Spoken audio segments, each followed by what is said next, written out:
मेरे साथ मौजूद हैं अबू ज़र सलमान नियाज़ी साहब, मेंबर कोर कमेटी PTI हैं। Thank you very much for your time. और अभी हमें ज्वाइन करेंगे साकिब बशीर साहब जो सीनियर कोर्ट रिपोर्टर हैं। मगर सलमान नियाज़ी साहब की तरफ चलते हैं। सर बहुत शुक्रिया। अबू ज़र सलमान नियाज़ी साहब ये फरमाइए कि हमने हुकूमत का मौक़िफ़ तो सुन लिया जो जलसे के बारे में उन्होंने कहा है, आपका क्या मौक़िफ़ था? आपको फ्री हैंड मिला जिसका वादा मुबैना तौर पर आपसे हुआ था? इस पे ज़रा आपका टेक जनाब नियाज़ी साहब। जी सईद साहब, थैंक यू, आपने मुझे बुलाया। जहाँ तक फ्री हैंड की बात है, देखें फ्री हैंड तो बिल्कुल नहीं था सईद साहब। मैंने खुद जलसा अटेंड किया है। बहुत ज़्यादा पुलिस की तरफ से रुकावटें जो है वो पार्टिसिपेंट्स के लिए, लीडर्स के लिए पूरी ब्लॉकेज, सब कुछ स्टेट ने पूरा मशीनरी इस्तेमाल की। लेकिन इस दफ़ा क्योंकि कोर्ट की इंटरफेरेंस थी, क्लियर थी, एडवोकेट जनरल ने रिमार्क्स दिए थे कि बिल्कुल तंग नहीं करेंगे, जलसा करने देंगे, NOC कैंसिल नहीं करने देंगे, और लोग बहुत बड़ी तादाद में निकल आए। और अभी जो लोग आपको नजर आ रहे हैं जलसे में, इसमें आधे से ज्यादा लोग नजर नहीं आ रहे क्योंकि 7-8 किलोमीटर की बड़ी सड़क थी जहां से KP के लोग जो थे, जितने आए थे, वो आपको कैमरे की स्क्रीन में नजर भी नहीं आ रहे। तो इस वजह से पुलिस ने बड़ी रुकावट की, लेकिन लोगों ने जो है वो मेरे ख्याल से जो एक खौफ के जो बुत हैं वो तोड़ दिए हैं और आवाम ने बड़ी शिरकत की। कितने लोग मोबिलाइज कर पाए हैं? अंदाजन आपका टेक क्या है, एस्टीमेट क्या है कि पाकिस्तान में कितने लोग आप मोबिलाइज कर पाए हैं? देखिए सईद साहब, ये मेरे ख्याल से ये कुछ कहना जो है इतना आसान नहीं होगा एग्जैक्टली कितने लोग थे।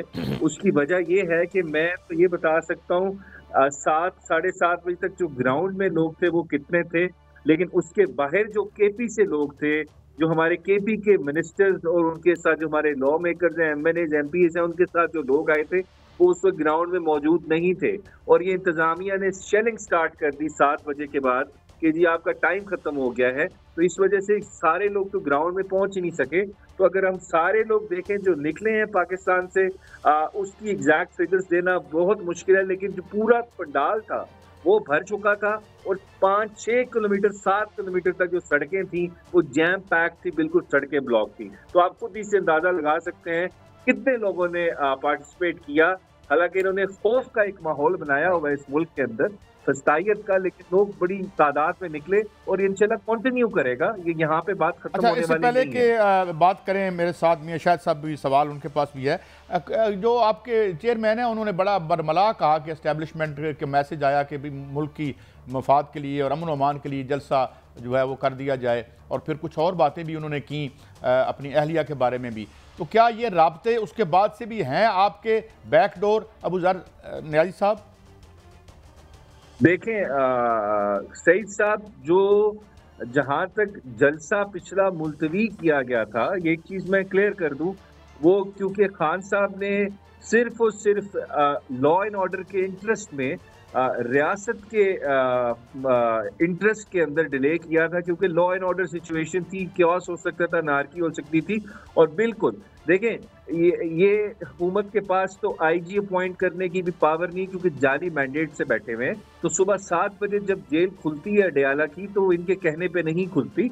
तो रिक्वेस्ट की गई थी खान साहब को एस्टैब्लिशमेंट के बिहाफ पे ही कि आप इसको डिले करें और बाद में जलसा कर लें। तो वो बिल्कुल उसी वजह से हुआ, फिर आगे हुआ, कल आपके सामने हो गया। तो बिल्कुल, लेकिन इससे ये कहना कि कोई मुज़ाकरात हो रहे हैं, तो वो मैं आपसे पूछना चाहूँगा, कल के जलसे में अबू ज़र साहब, कल के जलसे में अली अमीन गंडापुर ने कहा है कि 15 दिन के अंदर अंदर खान साहब को जेल से बाहर रहा कराएंगे।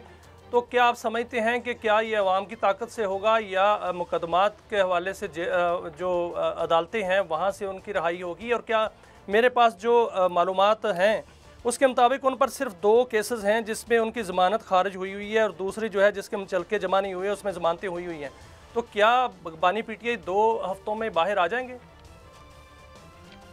देखें, आपका जो सवाल है ना, इसका जो जवाब है वो है हमारी जो अदलिया है, अगर वो आज़ादाना फैसले कर दे, उसमें इस्टेब्लिशमेंट की मुदाखलत ना हो, जो इस्लामाबाद हाई कोर्ट के जजेस के लेटर से वाज़िया हो गया कि इदारों के बिहाफ में मुदाखलत होती है, जुडिशरी की इंडिपेंडेंस कॉम्प्रोमाइज़ की जाती है।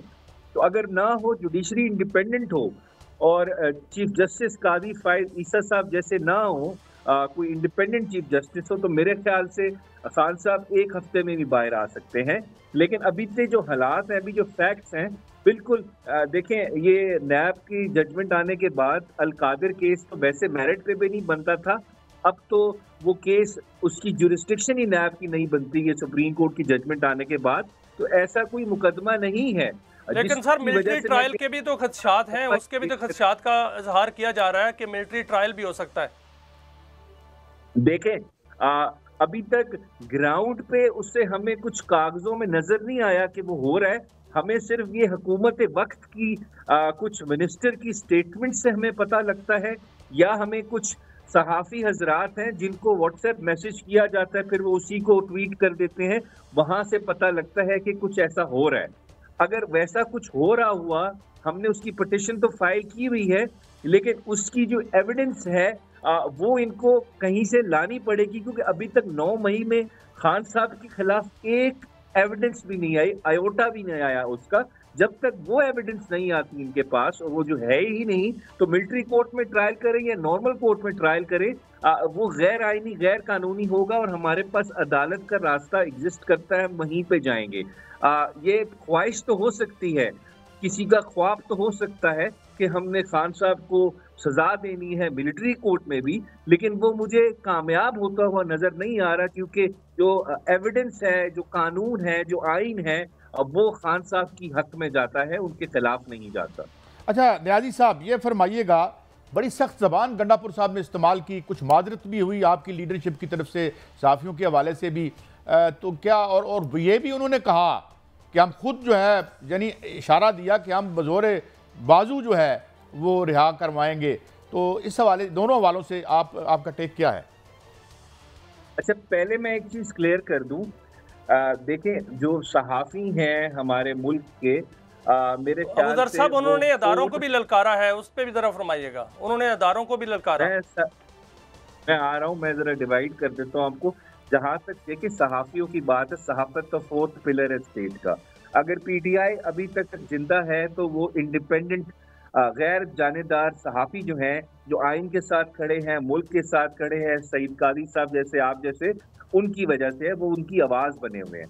जहां तक देखें, उन्होंने जो सहाफ़ियों के बारे में बात की, वो कुछ आपके सामने ऐसे सहाफ़ी हैं जिनको सहाफ़ी कहना मेरे ख्याल से सहाफ़त भी नहीं होगा, जो इस तरह के प्रोपेगेंडा करते हैं, इस तरह के ट्वीट्स करते हैं, जो साफ पता लग रहा होता है कि कोई स्पॉन्सर्ड प्रोपेगेंडा चल रहा है, तो वो उनके बारे में बात की थी। लेकिन ओवरऑल हमारे मुल्क के सहाफ़ी बहादुर हैं, वो हमेशा डिक्टेटरशिप के खिलाफ लड़ते रहे हैं, उनके हम खिलाफ नहीं हैं, हम उनके बिल्कुल साथ हैं।